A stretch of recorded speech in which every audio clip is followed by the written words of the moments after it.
Olá, meu nome é Eduarda e nesse vídeo nós vamos debater, eu e meu grupo vamos debater sobre os projetos de lei orçamentária, especificamente a Lei Orçamentária Anual. Então, é na Constituição Federal, em seu artigo 165, que estabelece que é lei de iniciativa do Poder Executivo a criação do Plano Plurianual, das leis de diretrizes orçamentárias e da Lei Orçamentária Anual. Então, agora vamos passar sobre o que é a LOA, que seria a abreviação da Lei Orçamentária Anual. A LOA é um documento básico e fundamental para o andamento e realização da atividade financeira do Estado. O que é que acontece? Ela é uma lei anual feita pelo Poder Executivo que deve ser enviada para o Congresso Nacional até o dia 31 de agosto para que ela seja avaliada e ajustada para a realidade do Estado brasileiro. Mas o que é que essa lei vai falar? Então, ela vai estimar as receitas e fixar as despesas para o ano subsequente dos três poderes, que seriam o Executivo, o Legislativo e o Judiciário, seus órgãos, fundos e entidades de administração direta e indireta, fundações públicas e todas as despesas relativas à dívida pública, mobiliária e contratual. Então, é basicamente uma planilha do que o Estado vai ganhar e do que o Estado vai ter que custear para o ano subsequente, certo? Quais são as características dessa lei? Essa lei, ela não é criada apenas pelo governo federal, ela também pode e deve ser criada pelo governo estadual, distrital e municipal. E, como eu disse, tem caráter provisório porque ela só dura um ano. Aí, quais são as funções dessa lei? Então, guiar o Estado nesse curto espaço de tempo do exercício fiscal, que é um ano, executar os objetivos e metas declarados no plano plurianual, seguindo as diretrizes estabelecidas pela Lei de Diretriz Orçamentária, e ela também ajuda a cumprir o princípio da transparência fiscal e da publicidade, porque quando a LOA é feita, votada e começa a entrar em vigência, ela é publicada para que os cidadãos brasileiros saibam onde esses recursos públicos estão sendo, onde esses recursos públicos estão sendo usados. Agora, vamos exemplificar como é que funciona. Tá, é por meio da LOA que vai estabelecer, por exemplo, como é que vai ser o pagamento das aposentadorias dos cidadãos brasileiros, o pagamento dos salários dos servidores públicos. E também nessa lei vai estabelecer quanto o Estado vai investir, por exemplo, em suas empresas estatais, na saúde, na educação e na segurança pública. Olá, meu nome é Flávia e eu vou falar um pouco sobre a elaboração da LOA. Primeiramente, sabe-se que os 26 estados, os municípios e o Distrito Federal, eles fazem os seus próprios orçamentos e, a partir disso, é que irá se ter um controle dos valores que serão gastos e dos valores que serão arrecadados com base nos impostos que são atribuídos. Em relação à LOA, ela será elaborada com base na LDO, que também será anual, e o seu papel também vai ser fixar as receitas e despesas para o ano seguinte. No caso da execução do orçamento, poderá ocorrer de que aqueles valores que tinham sido planejados, eles se tornem insuficientes a partir daquelas demandas que foram planejadas. Em relação aos créditos adicionais, eles serão uma espécie de ferramenta que será utilizada para cobrir aquelas despesas que antes não estavam previstas.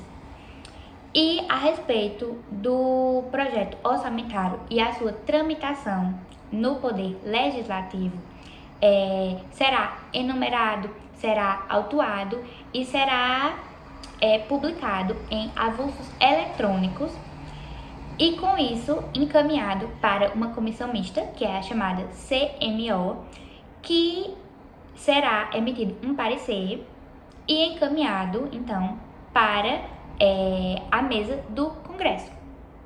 Quando chega lá, no Congresso, será feito em sessão conjunta, ou seja, os senadores e os deputados irão se reunir em uma sessão e irão debater sobre esse projeto orçamentário. Se caso for aprovado, é que chegará ao presidente da República. E chegando no presidente da República, ele também irá analisar e poderá optar pelo veto ou pela aprovação, podendo ser total ou parcial dessa matéria. Caso ele opte pela sanção, no caso positivo, será promulgado e publicado esse projeto, que será convertido em lei, transformado em lei. E é com isso que, a partir desse momento, será dado início à fase, que é chamada de fase de execução, onde irá ocorrer a liberação daquelas verbas. Meu nome é Josias Arthur e eu vou falar um pouco sobre os tipos de orçamentos que devem existir na Lei Orçamentária Anual. É de suma importância iniciar mencionando o 5º parágrafo do artigo 165 da nossa Constituição Federal. Ali vão ter 3 incisos, onde cada um deles vai falar sobre um tipo de orçamento, que são o orçamento fiscal, o orçamento de investimento e o orçamento da Seguridade Social. O orçamento fiscal, ele deverá abranger todas as receitas e despesas quanto aos poderes da União, como seus órgãos e entidades, podendo ser tanto da administração direta quanto da administração indireta.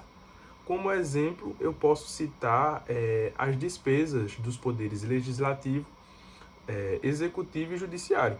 Do mesmo modo também o Ministério Público e Defensoria Pública da União, além dos gastos que a União tem com pagamentos e despesas públicas federais.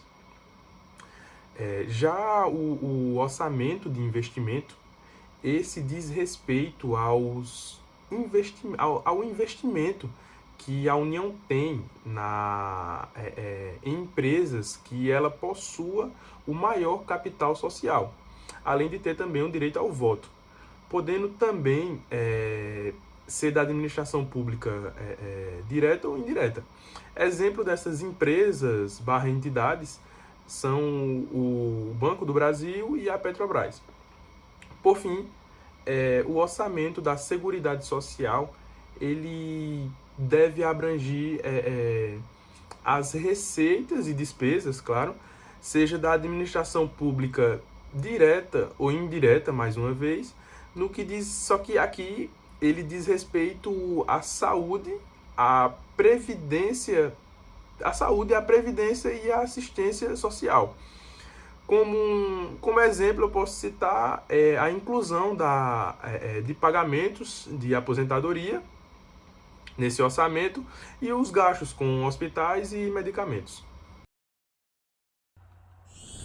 É importante ter em mente que a lei orçamentária anual bem planejada, ela serve também para o bom funcionamento da administração pública, onde pode-se perceber a aplicação prática dos princípios do direito financeiro. Ou seja, em primeiro ponto, nós podemos perceber que há um melhor uso do dinheiro público, ou seja, cumpre com o princípio da economicidade no que tange à maior eficiência dos gastos. Além disso, há também o princípio da transparência, já que a LOA bem planejada se tem a ideia de onde vai ser gasto cada orçamento do dinheiro público, ou seja, facilita também para que a prestação de contas seja de forma melhor para a população. Além disso, o gasto público ele vai estar dentro de limites e regras pré-estabelecidas, ou seja, também faz jus ao princípio da responsabilidade fiscal.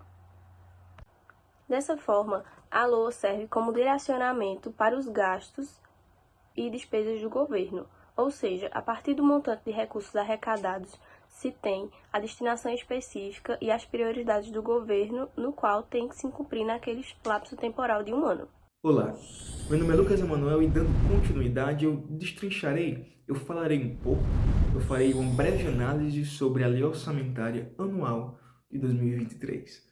Bom, sancionada pelo então presidente Luiz Inácio Lula da Silva, um dos componentes do ciclo orçamentário da administração pública, o LOA 2023 está estimado para, em receita, ter aproximadamente 5 trilhões de reais e, em despesas, ter aproximadamente a mesma quantia.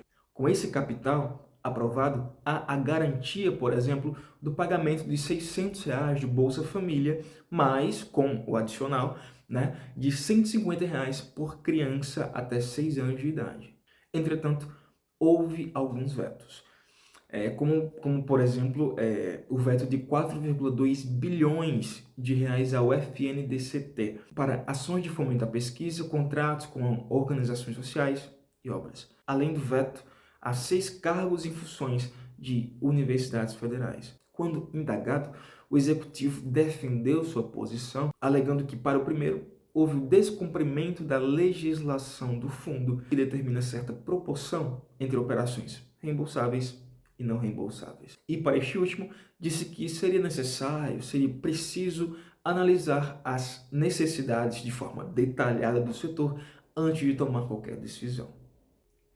Esse foi o nosso trabalho sobre o Lula. Até a próxima.